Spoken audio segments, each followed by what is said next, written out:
There you go, person watching me. Check it out. I just made this thing. Some trees around it, so it's like in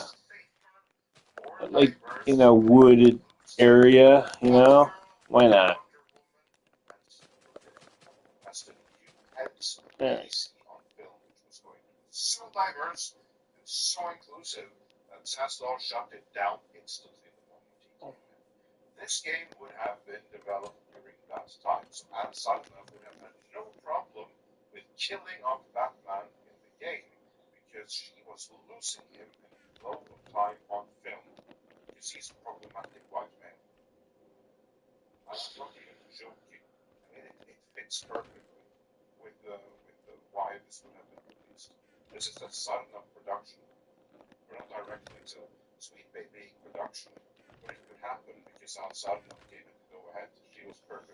Let me see. I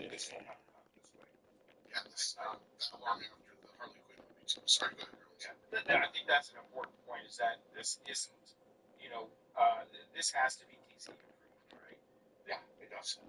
All this stuff is has to be approved by the ID holder, which was I think the original point with when we were talking about Superman kicking and all that stuff.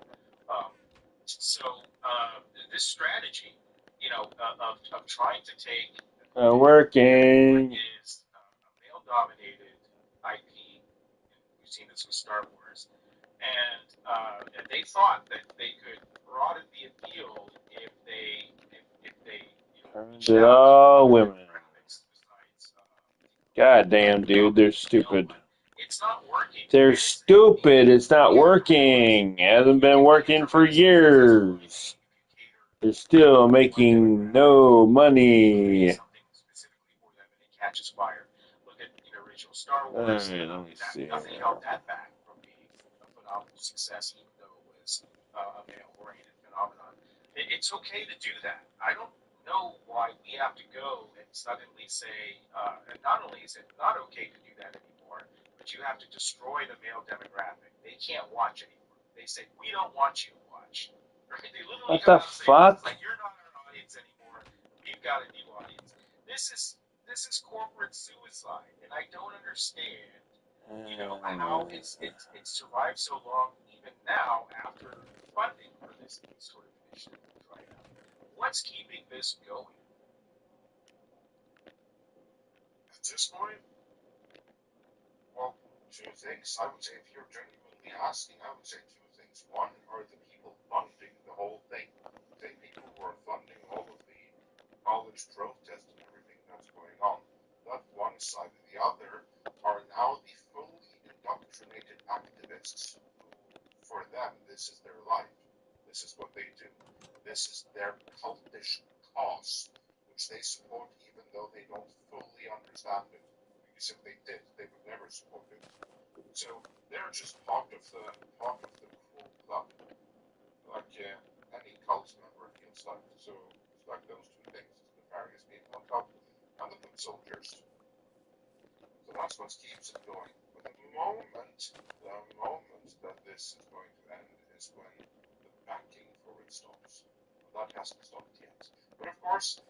Oh my god. They are just failing.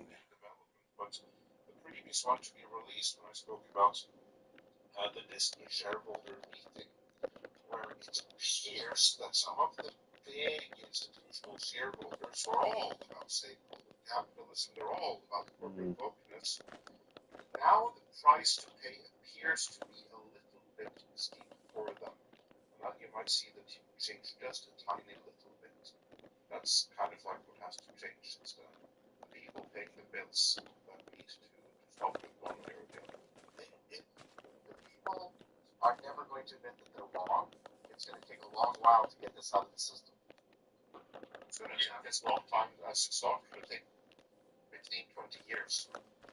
I don't think it's going to take that long. I hope not.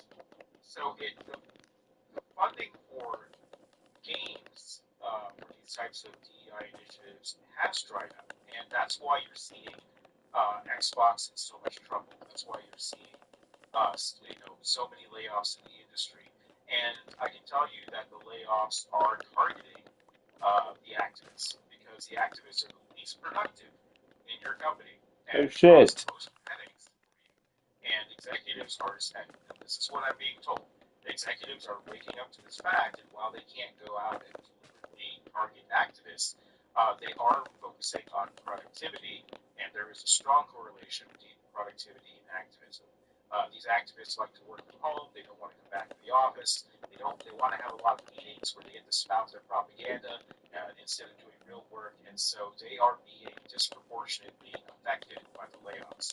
And I think that you have to do a purge. There is no other way. You're right, because even if the executives get it, they can be held hostage by a company full of activists who don't want to do anything else and who will try to drag you down if you ever overtly say that you don't think this is a good idea anymore. So I think that the only way to solve it is a purge, and that is happening in games right now. We've got 30,000 people laid off in AAA, and because the money isn't there anymore, and there needs to be more. I think that AAA teams are very bloated for a number of reasons, and definitely filled with these types of people, and they have to go before things change because they will drag your product down. There's an interesting video by, I think, the guy who created Fallout New Vegas, and he was trying to create a new game under the new modern auspices, and he was just talking about how these programs were insane. And he said, finally he just rolled up his sleeves and programmed something himself in 40 minutes that the lead programmer said would take 4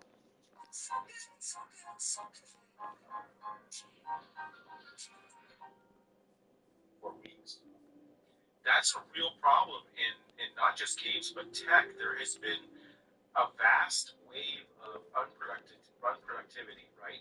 And some people in Silicon Valley and AI, there was one I think post that went viral where the guy said he worked for 3 hours in 3 months for a financial tech company, and this wasn't even by choice. He was trying to get more work, but nobody wanted to go along with that. So because if he did more work, he would outshine the others. So there was actually collective pressure to less and to pad your estimates. Wow.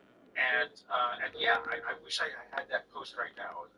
This came out about 6 months ago. It was talking about the AI industry and the finance industry, and this coincides with COVID times, work from home and everything else. We're get away with this. And so in software development and in games, you have a prevailing software methodology called Agile and Scrum, and where you have to have these daily meetings and come up with your daily projections. And there is peer pressure to pad them at the time estimates so that nobody has to work. And it's gotten to ridiculous lengths. And this is why AAA teams, I suspect, are taking are vastly unproductive with 600 people versus smaller teams of 30 to 60 people like Arrowhead, which are shooting out bangers, right? Right. So I was shocked to learn that this was happening in the tech industry. I definitely saw some of it in games, and this goes along with quiet quitting and all these other commie philosophies. And what do we get for it? Once you have the commie philosophy, nobody works, right? And this was propped up by cheap money, and it's not going to hold water much longer.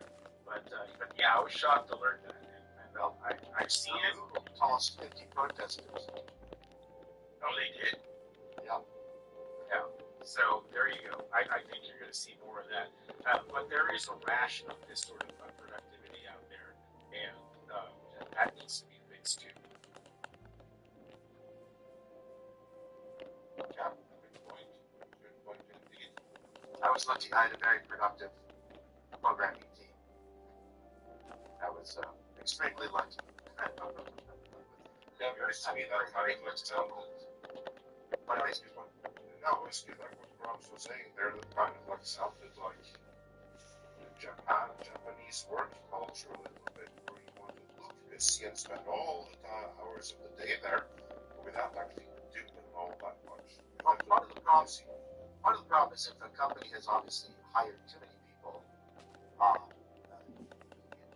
then actually doing your work makes it bad for everybody. Everyone has to fill the amount of time that's available for having been overpopulated. That's exactly what Grimes was getting at, I think.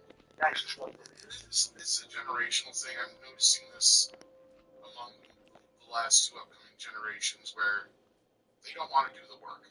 They don't want to work. They want to be as lazy as fucking possible, get paid doing so, and they think it's a win. Right? Like, they don't understand. Like, they don't even they're not even. I've not encountered people like that. I'm not saying all of them. There's a large percentage. This is one of the things that I was talking about before. I don't know if you remember me telling the story, but I've heard several like it, where there's this really nice local Italian pizza place, does authentic food and all this other stuff, but he can't find anybody to work, so he's only open so many hours a week. Because none of these kids want to do dishes. They think they can come in and just be a manager. I did encounter that later on.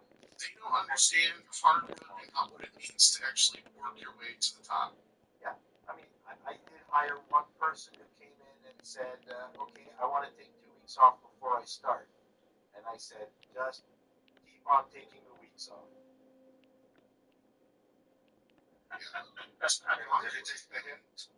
Yeah, he got mad. He went, what? But I need 2 weeks off because I wasn't doing anything before, and I got this job, and I need to just get my head together. I said, keep taking the weeks off. So I did get quite a lot of that. That was with a new generation of people, my oldsters. They were all great. That's what there's a generational gap. Exactly. There's a generational gap there where, at least from my generation, it feels like we still have this: you work your butt off. Oh, wait a minute. What are your mind? The generation below me, my kids' generation. No. They're the ones that it's like this participation generation. Everybody's supposed to be equal. Yeah. Like girls are saying, like, it makes other people look bad if somebody actually does their job. It's like that's not how this world should work. It should be the other way around. It's like that should make all these other people notice, hey, maybe we don't need all this dead fucking weight, right? Like, because that's another thing. It's like, why is it that a lot of these people are just that dead fucking weight? And I think Hollywood's starting to realize that. I know the gaming industry will probably figure it out quicker because they seem to move faster because they have to, even though the games take longer. I mean, look at the reactions that Grums and others are getting out of a lot of these folks. It's they're freaking out because they know that the next few years are going to be helpful for them because all these games that are coming out are going to be more of this shit that we see on the screen right here. Because as we all know, it takes so long for these games to come together. You got Sweet Baby Inc. all over it and all these other companies. What do you expect? I blame management because you shouldn't be hiring people you don't need, and then the people that you do have, you need to be able to properly manage them. You know what? I don't blame 100% of the argument of the foot soldiers. No, I agree with you there. And that's been a problem with Warner Brothers, the studio in general, for the last 20, 30 years before Zaslav came into the picture, from what I know. And it was just chaos and a bunch of kids spending money without any sense of responsibility whatsoever. I love those days. I remember the early 2000s of the tech industry. You'd get a $60,000 spiff just to spend at the Comdex. Those were the great days. Now there's even less money to do any of that fun stuff. So anyway, I think we got some super chats for Grumps here before we lose him. Yeah, let's do what? Here we got. Well, we didn't. Well, we'll save that one because we'll get back around to that one. Cal Lyle says, along with Kotaku and Warhammer is also threatening families. I think you touched on it earlier, but yeah, that's the one that said we should find their families of these types of people and string them up. And he was a freelance artist for Hasbro, Warhammer, and is now doing an indie company called Grimoire, which I don't think is going to do very well after this. So. Wow. I wonder, just a very quick follow-up question to that. These people who do stuff like this, do they get any kind of repercussions from their employer for having done that while being associated with the company? Absolutely not. Absolutely not. In fact, there was a moderator, which is part of the community team, but it's a volunteer position on Helldivers Discord, which made a wild accusation that I had a history of sexually harassing people, which is completely hilarious. And people were saying, but you can't just make stuff up like that. And he said, I can if it's true. He doubled down on it. And this person um, just got a demotion from a senior moderator to a regular moderator, was not fired for putting the company into legal jeopardy for slander and libel, right? But meanwhile, they did fire a paid moderator called Spitz, who was fired because Sony was mad at him for encouraging people to leave negative reviews on Steam so they could get Sony to change their minds. So what does that tell you? That, money talks, and it's politics oriented. You just get a slap on the wrist, and you can say anything you want. Depends on which side of the politics you're on. That's what I've noticed. Oh yes, yeah, definitely. Negatives across the board everywhere. So, then we got Dr. Kocho Dragon, who's been a member for 13 months. Says, good morning, all grown. Did you hear about Nintendo on the screenshot? Or not about Nintendo